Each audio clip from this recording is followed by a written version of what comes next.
हाँ जी, नमस्कार सबको, राधे राधे।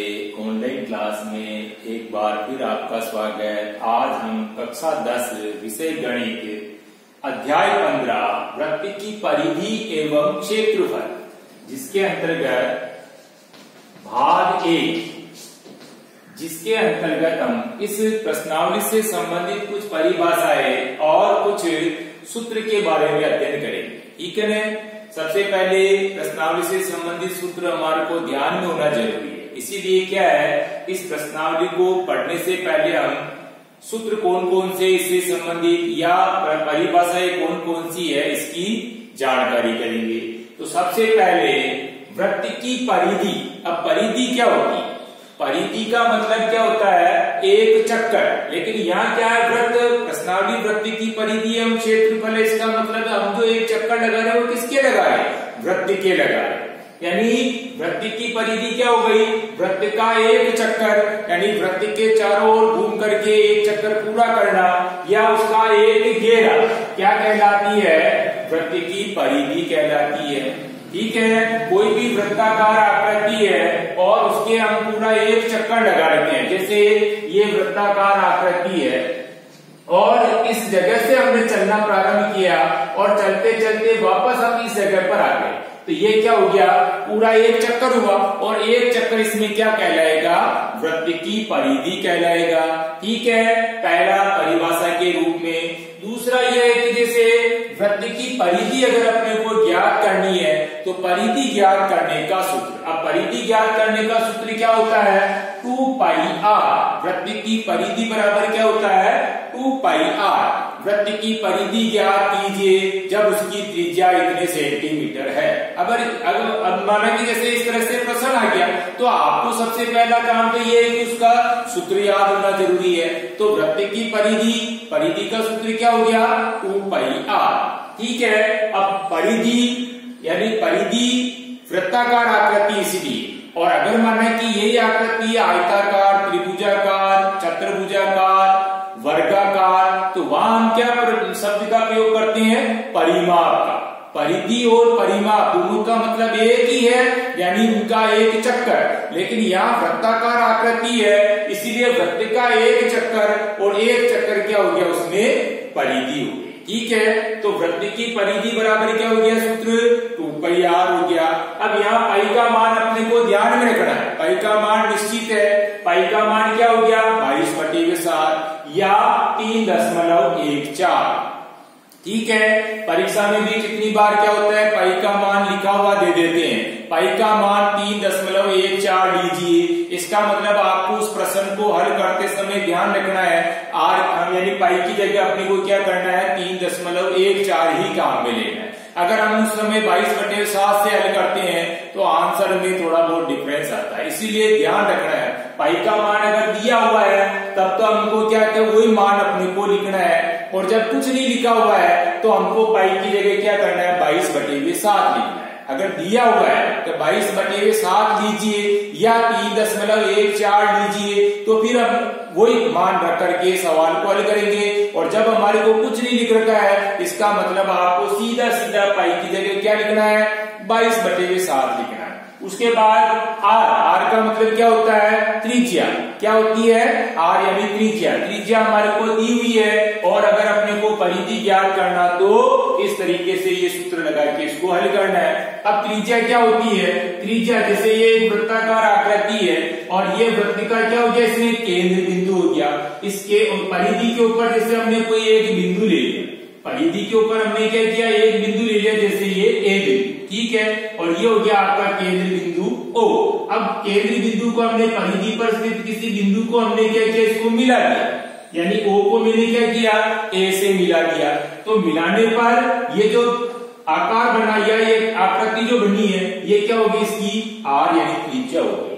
यानी वृत्त के केंद्र बिंदु को परिधि पर स्थित किसी बिंदु को मिलाने वाला रेखाखंड क्या हो गया? उसमें त्रिज्या हो गई। आगे ध्यान में, यानी व्यास की आधी त्रिज्या होती है। ठीक है। यानी त्रिज्या की परिभाषा, वृत्त के केंद्र बिंदु को परिधि पर स्थित किसी बिंदु को मिलाने वाला रेखाखंड वृत्त की त्रिज्या होती है और त्रिज्या व्यास की आधी होती है। तो इस तरह से अपने को ध्यान में रखना त्रिज्या की परिभाषा। तो इस तरह से अगर परिधि ज्ञात करनी है तो परिधि ज्ञात करने का सूत्र क्या हो गया आपके 2πr। इसके बाद में दूसरा अगला सूत्र जैसे आपके वृत्त का क्षेत्रफल ज्ञात करना, जैसे तो वृत्त का क्षेत्रफल ज्ञात करने का सूत्र क्या हो जाएगा πr²।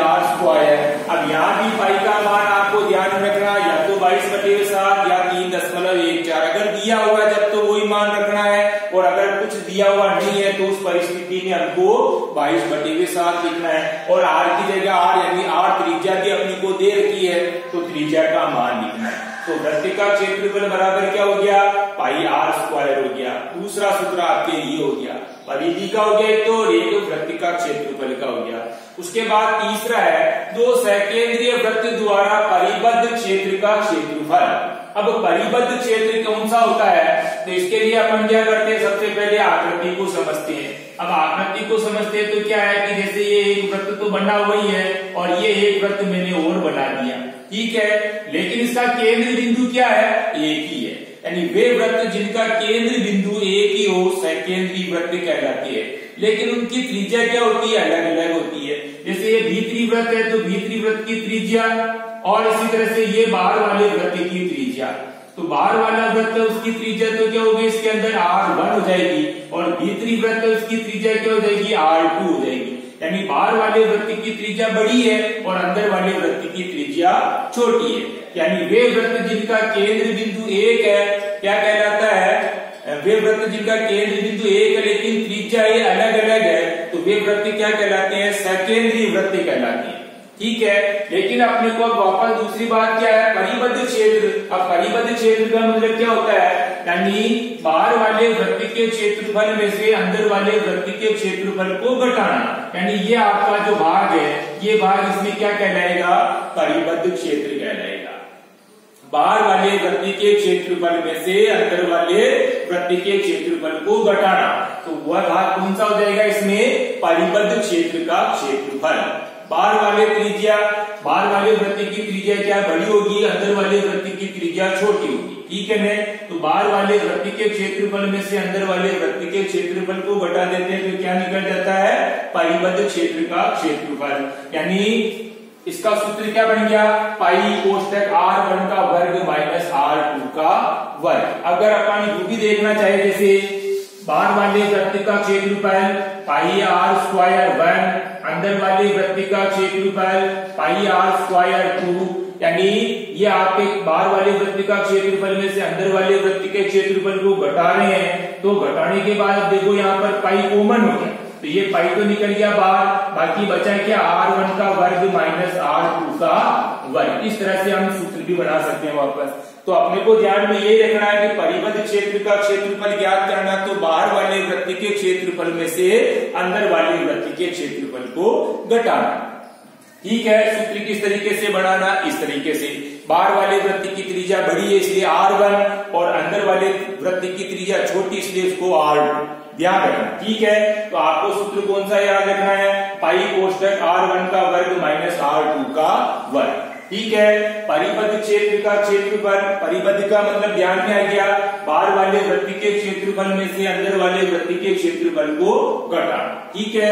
अब दूसरी बात है कि सकेंद्रीय वृत्त, तो सकेंद्रीय वृत्त क्या हो गया, वे वृत्त जिनका केंद्र बिंदु एक ही हो लेकिन त्रिज्याएं भिन्न भिन्न यानी अलग अलग नाप की हुई, ठीक है ना। तो वे वृत्त क्या कहलाते हैं, सकेंद्रीय वृत्त कहलाते हैं। जैसे हमने क्या किया, केंद्र बिंदु, फिर इसके बाद क्या क्या एक वृत्त बना दिया, फिर प्रकार को थोड़ा सा और जैसे बड़ा कर दिया उसको, फिर इसके बाद एक और वृत्त बना दिया, तो त्रिज्या क्या हो गई, कम ज्यादा हुए हैं। या तो हम क्या करते हैं, उसको प्रकार को जैसे खोल दिया या उसको थोड़ा कम कर दिया और फिर उसके बाद वृत्तों की रचना की, लेकिन केंद्र बिंदु अपने को एक ही रहता है। तो वे वृत्त जिनका केंद्र बिंदु एक हो लेकिन त्रिज्याएं भिन्न भिन्न हो सकेंद्रीय वृत्त कहलाते हैं, ठीक है।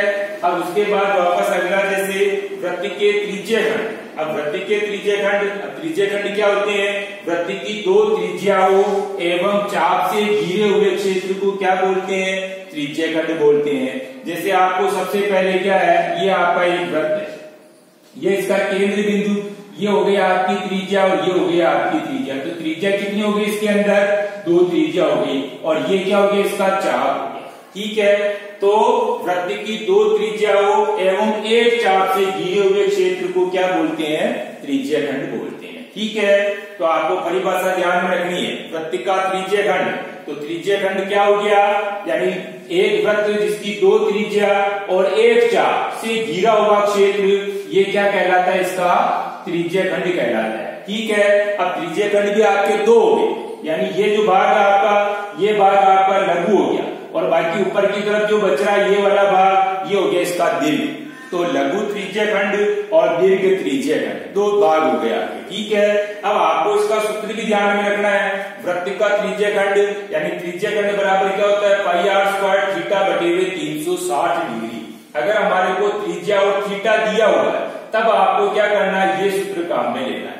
अगर परीक्षा में जैसे पूछ ले हुए त्रिज्या खंड का क्षेत्रफल याद कीजिए जिसकी त्रिज्या ये है और थीटा का मान है, कोण अपने को ये दिया हुआ है। ठीक है, तब आपको क्या करना है? ये सूत्र काम में लेना है, यानी पाई आर स्क्वायर थीटा बटे हुए 360। या दूसरा सूत्र आपको ये भी ध्यान में रखना है, 1 बटे 2 इंटू एल इंटू आर। यानी उसमें हमने हमारे को क्या है कि जैसे चाप की लंबाई को एल से बोलते हैं, तो चाप की लंबाई और त्रिज्या दे रखी है, उस परिस्थिति में हमको ये सूत्र काम में लेना है। ठीक है, त्रिज्या खंड का क्षेत्रफल ज्ञात कीजिए जबकि चाप की लंबाई और त्रिज्या ये दी हुई है, तब आपको ये सूत्र काम में लेना है। और अगर माना कि आपको त्रिज्या दे रखी और थीटा दे रखी, तब आपको ये सूत्र काम में लेना है। ठीक है, त्रिज्या खंड के बाद में आता है जैसे चाप की लंबाई को हम एल से बोलते हैं, तो चाप की लंबाई बराबर क्या होता है? 2 पाई आर थीटा बटे हुए 360 डिग्री। ठीक है, ऊपर वाला तो हो गया त्रिज्या खंड का क्षेत्रफल और नीचे हो गया आपके चाप की लंबाई, यानी एल बराबर क्या हो गया? 2 पाई आर थीटा बटे हुए 360 डिग्री। ये पांचवा बिंदु के रूप में आपके। अब इसके बाद में छठा बिंदु जैसे ये आ रहा है कि घड़ी के मिनट की सुई, आपको ये दो बातें हमेशा के लिए याद रखनी है। घड़ी के मिनट की सुई 1 मिनट में कितना कोण बनाती है? 1 मिनट में वो 6 डिग्री का कोण से वो घूम जाती है। ठीक है, घड़ी के मिनट की सुई आपको ध्यान में रखना है। मिनट की सुई कौन सी आ रही है? इसमें मिनट की आ रही है कि घंटे की आ रही है? लेकिन अपने को 1 मिनट में, तो 1 मिनट में वो कितना कोण बनाती है? 6 डिग्री का कोण बनाती है। इसी तरीके से घड़ी के घंटे की सुई, अगर घंटे की सुई दी है तब आपको 1 मिनट के अंदर वो आधे डिग्री का कोण बनाएगी। ठीक है, ये दो बात अपने को विशेष, क्योंकि परीक्षा में भी अपने को ये दो बात ध्यान में रखनी, थीटा याद करने के लिए। तो आपको पहले देखना है कि घड़ी में मिनट की सुई दे रखी कि घंटे की सुई दे रखी। अगर मिनट की सुई दे रखी जब तो 6 डिग्री का कोण है और घंटे की सुई दे रखी है तो आधे डिग्री का कोण है। ठीक है, ये दो बात भी अपने को ध्यान में रखनी है।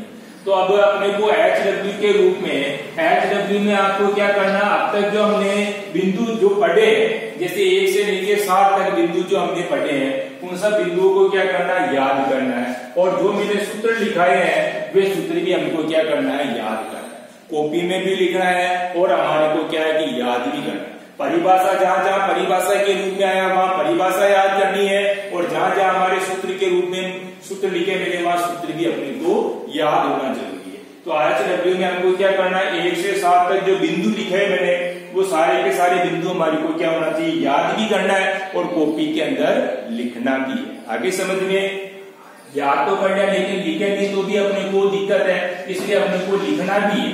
ठीक है ना, HW की कॉपी के अंदर। ठीक है, धन्यवाद।